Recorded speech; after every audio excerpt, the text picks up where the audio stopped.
ಎಲ್ಲ ಕೆಲಸ ಮಾಡಿ ಶಶಿಕಲಾ ಇಲ್ಲಿಗೆ ಬಂದಿರೋದು ಸರ್. ಬಾತ್ರೂಮ್ ತೊಳೆದಿದ್ದೀನಿ, ಹೆಣ್ಮಕ್ಳು ಹಾಕೊಳ್ಳೋ ಬಟ್ಟೆ ಸಮೇತ ಹಾಕಿದೀನಿ ಹೆರಿಗೆ ಆದ್ಮೇಲೆ. ಮದ್ವೆ ಎಷ್ಟು ವರ್ಷಕ್ಕೆ ಆಗುತ್ತೆ? 14 ವರ್ಷಕ್ಕೆ ಆಯ್ತು. 19 ವರ್ಷಕ್ಕೆ ಫುಟ್ಪಾತಲ್ಲಿ ನಿಲ್ತೀನಿ, ಎಲ್ಲ ಬೀದಿಗೆ ಬಿಸಾಕ್ತಾರೆ, ರೋಡಲ್ಲಿ ನಿಲ್ತೀನಿ. ಸಾಯ್ಬೇಕು ಅಂತ ಹೋಗ್ತೀನಿ, ಮಗನು ನೀರು ತಳ್ಳಕ್ಕೆ ಹೋಗ್ತೀನಿ. ಶಶಿಕಲಾ ಇವತ್ತು ಈ ಮಟ್ಟಕ್ಕೆ ಬರ್ಬೇಕಾರೆ ಯಾರೇ ನನ್ನ ಕರೆದು ಚೇರ್ ಹಾಕಿ ಮಾಮ ನೀನು ಅಂತ ಏನಾದ್ರು ಕರೆದಿರ್ತೀನಿ. ಇವತ್ತು 60 ಜನಕ್ಕೆ ಊಟ ಆಗ್ತಾ ಇದ್ರ ಅನಾಥರಿಗೆ? ಅವತ್ ನನ್ಗೆ ಊಟ ಇರ್ಲಿಲ್ವಲ್ಲ, ಫುಟ್ಪಾತಲ್ಲಿ ನಿಂತಿದ್ನಲ್ಲ. ನೀವು ಊಟ ತಿಂತ ಇದ್ರೆ ತಟ್ಟೆ ಕಿತ್ಕೊಂಡು ತಿನ್ಬೇಕು. ಅಶು ಡಿಸ್ಚಾರ್ಜ್ ಆಗ್ತಾರೆ ಅಂದ್ರೆ ಅವ್ರನ್ನೇ ಕಾಯ್ಕೊಂಡು ಹಿಂಗ್ ನಿಂತ್ಕೊಳ್ಳೋದು. ಅವ್ರು ಕೂಡ 50 ರೂಪಾಯಿ 20 ರೂಪಾಯಿ. ಬೀದಿಲ್ ಬಿದ್ದಾಗ ಲೈಫ್ ಏನು ಅಂತ ಕಲಿಸ್ತು, ಬದುಕೇನು ಅಂತ ಕಲಿಸ್ತು. ಅಮ್ಮನ ಮಡಿಲು ಟ್ರಸ್ಟ್ ಮಾಡೋದಕ್ಕೆ ಏನು ಉದ್ದೇಶ? ಜೊತೆನಲ್ಲಿ ದುಡ್ಡು ಎಲ್ಲಿಂದ ತಂದ್ರೆ? ನೀವು ಇಂಡಸ್ಟ್ರಿನಲ್ಲಿ 20-22 ವರ್ಷ ಕೆಲಸ ಮಾಡಿದ್ರಿ, ಆ ದುಡ್ಡೆಲ್ಲ ತಂದು ಇಲ್ಲೇ ಹಾಕ್ಬಿಟ್ರ ಅಥವಾ ನಿಮ್ಗೆ ಯಾರಾದ್ರೂ ಸಹಾಯ ಮಾಡಿದ? ಹೆಂಗೆ ಮೇಡಮ್ ಇದು ಮಡಿಲು ಟ್ರಸ್ಟ್ ಬಗ್ಗೆ ಮಾತನಾಡೋದಾದ್ರೆ, ಅಮ್ಮನ ಮಡಿಲು ಟ್ರಸ್ಟ್ ಬಗ್ಗೆ? ಇದು ನಾನು ನಿಮ್ಗೆ ಹೇಳ್ದಂಗೆ ಅಪ್ಪು ಸರ್ ಹೋದ್ಮೇಲೆ ನಾನು ಇದು ಮಾಡಿ ಇಷ್ಟೇ ಜೀವನ ಅಂತ ಗೊತ್ತಾಗಿದ್ದೆ. ಅವ್ರು ಹೋದ್ಮೇಲೆ ಏನೋ ಒಂದು ಒಳ್ಳೆ ಕೆಲಸ ಮಾಡ್ಬೇಕು ಅಂತ ಇದನ್ನ ಮಾಡಿದೆ. ಅವಾಗ ನನ್ನ ಹತ್ರ ಒಂದು ಇತ್ತು ಸರ್, 80 ಲಕ್ಷದವರೆಗೂ ಇತ್ತು. ಸೈಟ್ ತಗೋಬೇಕು ಅಂತ ಕೂಡ ನೀವು ದುಡ್ದಿದ್ದು ದುಡ್ಡು ಅದು? ನಾನು ಕಷ್ಟಪಟ್ಟು ನನ್ನ ಮೈಮೂಳೆ ಮುರಿದು ದುಡ್ದಿರೋದು. ಇಂಡಸ್ಟ್ರಿನಲ್ಲಿ ದುಡ್ಡು. ಬಟ್ ನಾನು ಇಂಡಸ್ಟ್ರಿಲಿ ಒಂದೇ ಕೆಲಸ ಮಾಡಿಲ್ಲ ಸರ್. ಇದೊಂದು ನೆನಪಿರ್ಲಿ ಎಲ್ರಿಗೂ. ಇಂಡಸ್ಟ್ರಿ ಒಬ್ಳೆ ಕಲಾವಿದೆಯಾಗಿ ಕೆಲಸ ಮಾಡಿಲ್ಲ, PRO ಕೆಲಸ ಮಾಡಿದೀನಿ. ಎಲ್ಲ ಕಲಾವಿದರನ್ನು ಮದ್ವೆಗಳಿಗೆ ಕಳಿಸ್ತಾ ಇದ್ದೆ, ಸ್ಕೂಲ್ಗಳ ಫಂಕ್ಷನ್ ಕಳಿಸ್ತಾ ಇದ್ದೆ. ಅದ್ರಲ್ಲೂ ನಾನು ದುಡ್ದಿದ್ದೀನಿ. ನಂದೇ ಆದಂತ ಬಟ್ಟೆ ಅಂಗಡಿ ಇತ್ತು, ರೇಷನ್ ಅಂಗಡಿ ಇತ್ತು, ಎಲ್ಲ ಪಾರ್ಟ್ನರ್ಶಿಪ್ ಅಲ್ಲಿ ನಾನು ಮಾಡಿದ್ದೆ. ತುಂಬಾ ಒಳ್ಳೊಳ್ಳೆ ಬೇರೆ ಬೇರೆ ಕೆಲ್ಸಕ್ಕೆಲ್ಲ ಪಾರ್ಟ್ನರ್ಶಿಪ್ ಆಗಿದೆ. ಎಲ್ಲದ್ರಲ್ಲೂ ದುಡ್ದಿದ್ದು. ಕಲಾವಿದೆಯಾಗಿ ಮಾತ್ರ ನಾನೇನು ಮಾಡಿಲ್ಲ ಸರ್. ಅಂದ್ರೆ ಎಲ್ಲಾ ಕೆಲ್ಸನೂ ಮಾಡಿದ್ದೀನಿ, ಅದ್ರ ಜೊತೆಗೇನೆ ಎಲ್ಲಾ ಕೆಲಸ ಮಾಡಿದ್ದೀನಿ ಸರ್. ಬಾತ್ರೂಮ್ ತೊಳೆದಿದ್ದೀನಿ, ಎಲ್ಲಾ ಕೆಲಸ ಮಾಡಿದ್ದೀನಿ, ಕಸ ಗುಡ್ಸಿದೀನಿ, ನೆಲ ಒರೆಸಿದೀನಿ, ಹೆಣ್ಮಕ್ಳು ಹಾಕೊಳ್ಳೋ ಬಟ್ಟೆ ಸಮೇತ ಹಾಕಿದೀನಿ ಹೆರಿಗೆ ಆದ್ಮೇಲೆ. ಎಲ್ಲ ಕೆಲಸ ಮಾಡಿ ಶಶಿಕಲಾ ಇಲ್ಲಿಗೆ ಬಂದಿರೋದು ಸರ್. ಅನನ್ಯ ಹಾಸ್ಪಿಟಲ್, ರಾಜಾಜಿನಗರ, ಫಸ್ಟ್ ಬ್ಲಾಕ್, 750 ರೂಪಾಯಿ ಸಂಬಳ. ನಾನು ಓದಿರೋ 6ನೇ ಕ್ಲಾಸಿಗೆ ನನ್ನ ಯೋಗ್ಯತೆಗೆ ಇನ್ನೇನ್ ಕೆಲಸ ಕೊಡ್ತಾರೆ? ಇನ್ನ ನನ್ಗೆ MBBS ಕೊಡ್ತಾರೆ? 6ನೇ ಕ್ಲಾಸ್ ಗೌರ್ಮೆಂಟ್ ಸ್ಕೂಲ್ಗೆ ಇನ್ನೇನ್ ಕೊಡ್ತಾರೆ ಸರ್ ನನಗೆ? ಬಾತ್ರೂಮ್ ತೊಳೆದಿದ್ದೀನಿ, ಕಸ ಗುಡ್ಸಿದೀನಿ, ನೆಲ ಒರೆಸಿದೀನಿ. ಡೇಟ್ ಅವರು ಹೆರಿಗೆ ಆದ್ಮೇಲೆ ಅವ್ರಿಗೆ ಒಳಗಡೆ ಎಲ್ಲ ಬಟ್ಟೆ ಚೇಂಜ್ ಮಾಡಿದೀನಿ, ಚಡ್ಡಿ ಹಾಕಿದೀನಿ, ಅಂಡರ್ವೇರ್ ಹಾಕಿದೀನಿ. ಕನ್ನಡದಲ್ಲಿ ಅಚ್ಚ ಪದದಲ್ಲೇ ಹೇಳ್ಬೇಕು ನಾನು. ಇನ್ನೇನ್ ಕೆಲಸ ಕೊಡ್ತಾರೆ? ನಾನು ಓದಿರೋ 6ನೇ ಕ್ಲಾಸ್ಗೆ ಎಲ್ಲ ಕೆಲಸ ಮಾಡಿದೀನಿ. ಗೌರ್ಮೆಂಟ್ ಸ್ಕೂಲ್, ಇಷ್ಟೊಂದು ಟ್ಯಾಲೆಂಟ್ ಇದೆಯಲ್ಲ ಮೇಡಮ್. ದೇವ್ರು ಕೊಟ್ಟಿರೋ ಭಿಕ್ಷೆ ಸರ್. ನಮ್ಮ ಅಪ್ಪ ಅಮ್ಮನ ಆಶೀರ್ವಾದ. ಜೀವನ ಏನು ಅಂತ ಕಲಿಸ್ತು. ಬೀದಿಲ್ ಬಿದ್ದಾಗ ಲೈಫ್ ಏನು ಅಂತ ಕಲಿಸ್ತು, ಬದುಕೇನು ಅಂತ ಕಲಿಸ್ತು, ನಾನು ಏನು ಅನ್ನೋದನ್ನ ಕಲಿಸ್ತು. ಹುಟ್ಟುಬಟ್ಟಲ್ಲಿ ರೋಡಲ್ಲಿ ನಿಂತಾಗ ಜೀವನ ಕಲಿಸ್ತು. ಯಾರು ಊಟ ತಿಂತಾ ಇದ್ರೆ ಕಿತ್ಕೊಂಡು ತಿನ್ಬೇಕು ಅನ್ನೋ ಪ್ರಪಂಚದಲ್ಲಿ ಬದುಕ್ತೆ. ಓದಿದ 6ನೇ ಕ್ಲಾಸ್ ಸರ್, ಯಾಕೆ ಹೊಚ್ಕೋಬೇಕು? ಲೈಫ್ ಏನು ಅಂತ ಕಲಿತೆ. ರೋಡಲ್ಲಿ ನಡ್ಕೊಂಡು ಹೋಗ್ತಿದ್ರೆ ತಿನ್ಬೇಕು ಅನ್ಸದ, ಯಾರು ಅನ್ನ ತಿಂತಿದ್ರೆ, ದುಡ್ಡಿಲ್ಲ, ಕಾಸಿಲ್ಲ, ಊಟ ಬಟ್ಟೆ, ಪ್ರಪಂಚ ಏನು ಅಂತ ಅವತ್ತು ನಾನು ಏನು ಅಂತ ಸಹಾಯಕ್ಕೆ ಬರ್ಲಿಲ್ಲ, ಯಾರು ಬರ್ಲಿಲ್ಲ ಸರ್. ನಮ್ಮ ತಾಯಿ ಕರ್ಕೊಂಡೋಗಿ, ಅವ್ರು ನಮ್ಮ ತಾಯಿ ಮನೇಲಿದ್ದೆ ಸ್ವಲ್ಪ ದಿವಸ. ನನ್ನ ಮಗನ್ ಸಾಕೊಳ್ತಾ ಇದ್ರು, ನನ್ನ ಮಗನ್ ಸ್ಕೂಲಿಗೆ ಕಳಿಸ್ತಾ ಇದ್ರು. 100 ರೂಪಾಯಿ ಇಟ್ಕೊಂಡು ಬೆಂಗ್ಳೂರಿಗೆ ಬಂದೆ. ಬೆಂಗಳೂರು ನನಗೆ ಊಟ ಕೊಡ್ತು, ಬಟ್ಟೆ ಕೊಡ್ತು, ಜೀವನ ಕೊಡ್ತು. ಒಂಟಿ ಹೆಣ್ಣು ಮೇಡಮ್, ಹೆಂಗ್ ಫೇಸ್ ಮಾಡಿದ್ರಿ? ಹೌದು ಮಾಡ್ದೆ. ಅವಾಗ್ಲೇ ನಾನು ಜೋರಾಗಿದ್ದು. ಮೆತ್ಕಿದ್ರೆ ನನ್ನ ಹಾಕೊಂಡು ತುಳಿತಾರೆ ಅಂತ ಗೊತ್ತಾಯ್ತು. ಪ್ರಪಂಚದಲ್ಲಿ ಬದುಕ್ಬೇಕು ಒಂದ್ ಹೆಣ್ಣು ಅಂದ್ರೆ ನೀನು ನಿಮ್ಮಪ್ಪ. ಆ ಜೋರು ಒಳಗಡೆ ನನಗೆ ಭಯ ಇರುತ್ತೆ, ಯಾಕಂದ್ರೆ ಒಬ್ಳೆ ಬದುಕಬೇಕು, ಭಯ ಇದೆ, ಒಳಗಡೆ ನೋವಿದೆ, ಸಂಕಟ ಇದೆ. ಬಟ್ ಆಚೆ ನನಗೆ ನನ್ ಗಂಡ ಇಲ್ಲ,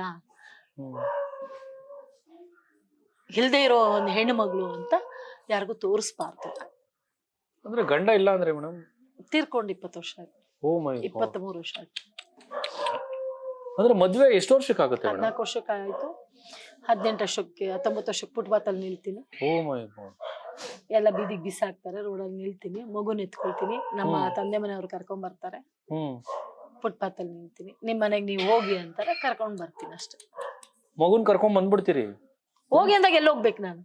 ನಿಮ್ ಮಗಳನ್ನ ನಿಮ್ ಮನೆ ಕರ್ಕೊಂಡು ಹೋಗಿ ಅಂತ ಅಂದಾಗ ಅತ್ತೆ ಮಾವ ದೇವ್ರು, ನನ್ನ ಗಂಡ ದೇವ್ರು.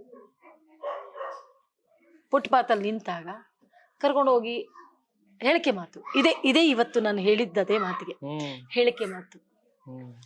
ಯಾರೋ ಹೇಳ್ತಾರೆ ನಿಮ್ ಮಗಳು ನೀವು ಕರ್ಕೊಂಡು ಹೋಗಿ ಅಂತಾರೆ, ಫುಟ್ಪಾತಲ್ಲಿ ನಿಲ್ತೀನಿ, ಪುಟ್ಟು ಬಟ್ಟೆ, ಸ್ನಾನ ಇಲ್ಲ, ಏನೂ ಇಲ್ಲ. ಮೈಸೂರಿಗೆ ಬಂದು ಸ್ನಾನ ಮಾಡ್ತೀವಿ, 2 ಗಂಟೆ ರಾತ್ರಿ ಮೈಸೂರಿಗೆ ಬರೋಷ್ಟರಲ್ಲಿ ಸ್ನಾನ ಮಾಡ್ತೀವಿ. ಅಮ್ಮನ ಮನೆಗೆ, ನಮ್ಮ ಅಣ್ಣನ ಮನೆಗೆ ಬರ್ತೀನಿ. ನನ್ನ ಮಗ ಚಿಕ್ಕವನು, ಸಾಯ್ಬೇಕು ಅಂತ ಹೋಗ್ತೀನಿ, ಮಗನು ನೀರು ತಳ್ಳಕ್ ಹೋಗ್ತೀನಿ. ಪರಿಸ್ಥಿತಿ, ಸಮಯ, ಸಂದರ್ಭ. ಆದ್ರೂ ಎತ್ತಿರ್ತೀವಲ್ವಾ, ತಳ್ಳಕ್ ಒಂದ್ ಕಡೆ ಮನ್ಸಾಗಲ್ಲ.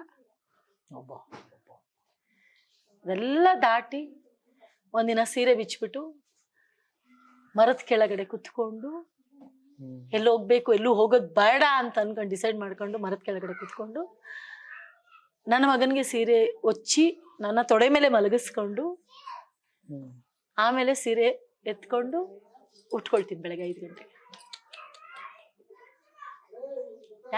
ಏನ್ ಗೊತ್ತಾ ಸರ್, ಹೇಳಕ್ಕೆ ತುಂಬಾ ಜನ ಬರ್ತಾರೆ, ಸಹಾಯ ಮಾಡೋದು ತುಂಬಾ ಕಡಿಮೆ, ತುಂಬಾ ಕಡಿಮೆ. ಫುಟ್ಪಾತಲ್ಲಿ ನಿಂತ್ಕೊಂಡು ಬೆಂಗಳೂರಿಗೆ ಬರ್ತೀನಿ. ಮೇಡಮ್, ಒಂಟಿ ಹೆಣ್ಣು 100 ರೂಪಾಯಿ ಇಟ್ಕೊಂಡು ಬೆಂಗಳೂರಿಗೆ ಬಂದ್ಬಿಡ್ತೀರಿ ಮೈಸೂರಿಂದ? ಚಿಕ್ಕಮಂಗ್ಳೂರ್ ನನ್ ಗಂಡನ ಮನೆ. ಹೆಂಗ್ ಫೇಸ್ ಮಾಡಿದ್ರಿ ಮೇಡಮ್? ಹೆಂಗ್ ಬದುಕು ಕಟ್ಕೊಂಡ್ರಿ?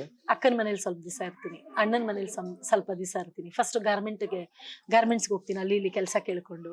ನಮ್ಮ ಅತ್ತಿಗೆ ಊಟ ಕೊಟ್ಕೊಡ್ತಿರ್ತಾರೆ, ನಮ್ಮ ಅಣ್ಣ ನಮ್ಮ ಅತ್ತಿಗೆ ಊಟದ ಬಾಕ್ಸ್ ಕೊಡ್ತಾರೆ. ಬೆಳಗ್ಗೆ 407 ಗಾಡಿ ಅಲ್ಲೆಲ್ಲೋ ಒಂದ್ ಕಡೆ ನಿಂತಿರುತ್ತೆ, ಗಾರ್ಮೆಂಟ್ಸ್ನ ಎಲ್ಲಾನು ಕರ್ಕೊಂಡು ಹೋಗುತ್ತೆ. ಹತ್ಕೊಳ್ತೀನಿ, ಹೋಗ್ತೀನಿ. ಅಲ್ಲೂ ಕೆಲಸ ಏನು ಗೊತ್ತಿರಲ್ಲ, ಏನ್ ಮಾಡ್ಬೇಕು ಅಂತ ನಿನ್ ಜೀವನನೇ ಗೊತ್ತಿಲ್ಲ. ಗಾರ್ಮೆಂಟ್ಸ್ ಕೆಲಸ ಎಲ್ಲಿ ಬರುತ್ತೆ ನಂಗೆ? ಅದು ಇದು ಕೆಲಸ ಮಾಡ್ತೀನಿ. ಅದಾದ್ಮೇಲೆ ಅಲ್ಲಿಂದ ಅನನ್ಯ ಹಾಸ್ಪಿಟಲ್, ರಾಜಾಜಿನಗರ, ಫಸ್ಟ್ ಬ್ಲಾಕ್ ಅಲ್ಲಿ ಇದೆ, ಅಲ್ಲಿ ಕೆಲ್ಸಕ್ಕೆ ಸೇರ್ತೀನಿ. 750 ರೂಪಾಯಿ ಸಂಬಳ ಕೊಡ್ತಾರೆ. ಅಲ್ಲೇನ್ ಮಾಡ್ತೀರಿ? ಅಲ್ಲೂ ಬಾತ್ರೂಮ್ ತೊಳಿತೀನಿ. ಮತ್ ನಾನು ಓದಿರೋ ಅವಮಾನ ಇಲ್ವಾ ಹೇಳ್ಕೊಳ್ಳೋದಕ್ಕೆ? ಏನಕ್ಕ ಅವಮಾನ, ನಾಚಿಕೆ ಅವಮಾನ ಅಂತ ಅನ್ಸೋದಿಲ್ಲ? ತೊಳೆದಿದ್ದೀನಲ್ವಾ.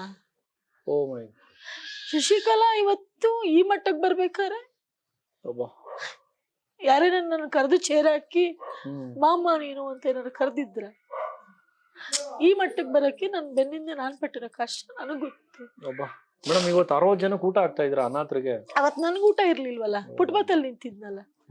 ನೀವ್ ಊಟ ತಿಂತ ಇದ್ರ ತಟ್ಟೆನ್ ಕಿತ್ಕೊಂಡ್ ತಿನ್ಬೇಕು. ಅಶು ಒಂಟಿ ಬದುಕು, ಜೀವನ ಮಾಡ್ಬೇಕು. ಅವತ್ತೇ ನಾನ್ ಜೋರ್ ಮಾಡೋದ್ ಕಲ್ತಿದ್ದೆ, ಜೋರಾಗಿ ಮಾತಾಡೋದು. ನಾನು ಮನುಷ್ಯನೇ, ನಿಮ್ತರ ನನಗೂ ನೋವಿರುತ್ತೆ, ನನಗೂ ಸಂಕಟ ಇರುತ್ತೆ, ಬದುಕ್ಬೇಕಲ್ಲ. ಈ ಸಮಾಜದಲ್ಲಿ ಈ ತರ ಬದುಕು ಕಟ್ಕೊಂಡು 20 ವರ್ಷ ಇಂಡಸ್ಟ್ರಿ ನನ್ನ ಗಂಡ ಇಲ್ಲ ಅಂತ ಯಾರಿಗೂ ಗೊತ್ತಿಲ್ಲ.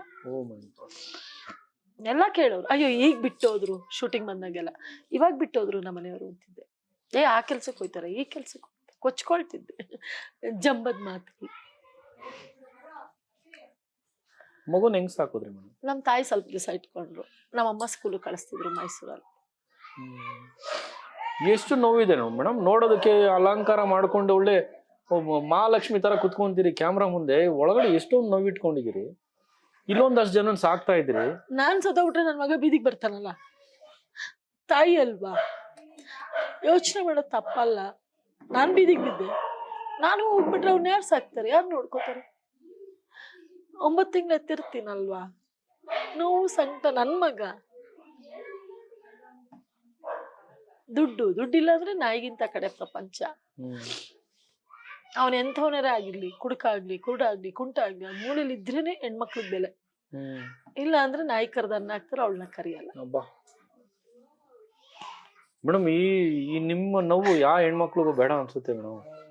ನಾನು ನಿಮ್ಮನ್ನ ನೋಡಿದಾಗ, ನೀವು ನನ್ಗೆ ಗೊತ್ತಿಲ್ಲ ಮೇಡಮ್, ನನ್ಗೇನ್ ಗೊತ್ತಿಲ್ಲ, ನಾನು ಸುಮ್ನೆ ಬ್ಲಾಂಕ್ ಆಗಿ ಬಂದೆ. ನೀವು ಮೇಕಪ್ ಮಾಡ್ಕೊಂಡು ಬಂದಾಗ ಏನಪ್ಪ ಗ್ರೇಟ್ ಮೇಡಮ್, ಸೂಪರ್ ಅಂತ ಅನ್ಕೊಂಡೆ. ಒಳಗಡೆ ಎಷ್ಟು ನೋವಿದೆ ಮೇಡಮ್.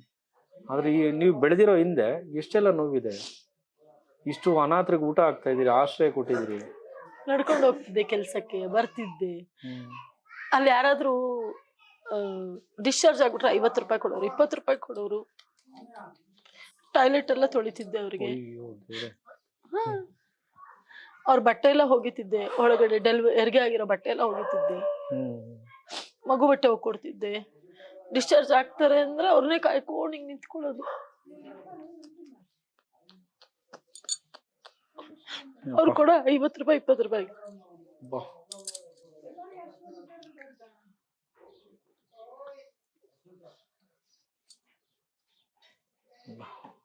ಏನಿಲ್ಲ ಮೇಡಮ್, ನಿಮ್ಮ ಕಷ್ಟಕ್ಕೆ ಏನು ಉತ್ತರ ಬಾತ್ ಏನಿಲ್ಲ ಮೇಡಮ್, ಕೈ ಮುಗಿಬೇಕು ಅಷ್ಟೇ ಮೇಡಮ್. ಎಲ್ಲ ತುಂಬಾ ಫೇಸ್ ಕಷ್ಟಪಟ್ಟಿದ್ದೀನಿ ತುಂಬಾ. ನನ್ನ ಹಿಂದೆ ನೋವು ಸಂಕಟ ಯಾವ ಶತ್ರುಗೂ ಬೇಡ, ಯಾವ ಶತ್ರುಗೂ ಬೇಡ ನನ್ ತರ ನೋವು.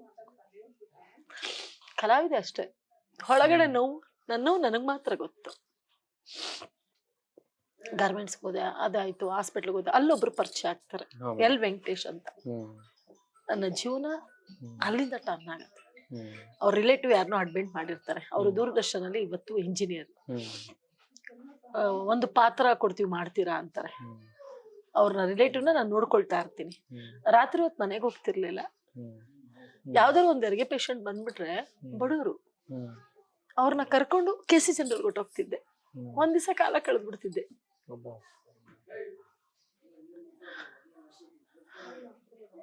ಅವ್ರು ಊಟ ತರ್ತಿರ್ತಾರಲ್ಲ ಬಾಕ್ಸ್ ಅಲ್ಲಿ, ಇಷ್ಟು ಕೊಟ್ರೆ ಸಾಕು, ಅಲ್ಲಿ ಮೇಲ್ಗಡೆ ಕುತ್ಕೊಂಡು ಹೋಗ್ತೀನಿ. ಇದೆಲ್ಲ ಅನುಭವಿಸಿದಿರಾ ಕಥೆನಾ ಮೇಡಮ್? ಇದು ಸಿನಿಮಾ ಕತೆ ತರ ಇದೆಯಲ್ಲ ಮೇಡಮ್ ನಿಮ್ ಲೈಫ್ ಸ್ಟೋರಿ. ಕೇಳೋದಕ್ಕೆ ನಮ್ಗೆ ಕಣ್ಣಲ್ಲಿ ನೀರು ಬರುತ್ತಲ್ಲ ಮೇಡಮ್. ನನ್ನ ಅಕ್ಕ ತಂಗಿಗೂ ಈ ಸ್ಥಿತಿ ಆಗಿದ್ರೆ ಏನಪ್ಪ ಕತೆ ಅನ್ಸ್ಬಿಡುತ್ತೆ. ಹೆಂಗ್ ಫೇಸ್ ಮಾಡಿದ್ರಿ? ಒಂಟಿ ಹೆಣ್ಣು, ಕಾಮುಕರ ಸಮಾಜ, ಒಂದು ಹಸುಗೂಸನ್ ಬಿಡಲ್ಲ, ವಯಸ್ಸಾಗಿರೋ ವೃದ್ಧರನ್ ಬಿಡಲ್ಲ. 19-20 ವರ್ಷ ನನ್ಗೆ ಬದುಕಬೇಕು, ಬದುಕಲೇಬೇಕು. ನಾನು ಮಗು ಭವಿಷ್ಯ ಬದುಕಬೇಕು, ಅದ್ ಏನಾರ ಆಗ್ಲಿ ಬದುಕಬೇಕು. ನನ್ನ ಮಗನ್ ಬೀದಿಲ್ ಬಿಡಬಾರ್ದು, ಇಷ್ಟ ನನ್ ಮೈಂಡ್ ಅಲ್ಲಿ ಬಂದಿದ್ದು. ಬೇರೆ ಯಾವ ಪ್ರಪಂಚನೂ ಕಾಣ್ಲಿಲ್ಲ, ಯಾವ ಸುಖನೂ ಪಡ್ಲಿಲ್ಲ ಮೇಡಮ್. ಮಗುಗೋಸ್ಕರ ಬದುಕಿದ್ರಿ, ಬದುಕದೆ. ಅವಾಗ ಒಂದು ಸೀರಿಯಲ್ ಮಾಡ್ತೀನಿ ಭಗೀರಥ ಅಂತ, ದೂರದರ್ಶನಲ್ಲಿ ಭಗೀರಥ ಅಂತ. ಅದ್ರಲ್ಲೂ ಒಂದು ಡಾಕ್ಟರ್ ಪಾತ್ರ ಕೊಡ್ತಾರೆ ನೋಡಿ. ಬಾತ್ರೂಮ್ ತೊಳಿಯೋಳು, ಅಲ್ಲೋಗಿ ಒಂದು ಡಾಕ್ಟರ್ ಪಾತ್ರ ಮಾಡಿ ಬರ್ತೀನಿ. ಹಾಸ್ಪಿಟಲ್ ಅಲ್ಲಿ ಬಾತ್ರೂಮ್ ತೊಳಿಯೋಳು ನಾನು, ಅಲ್ಲೋಗಿ ಒಂದು ಪಾತ್ರ ಮಾಡಿ ಬರ್ತೀನಿ.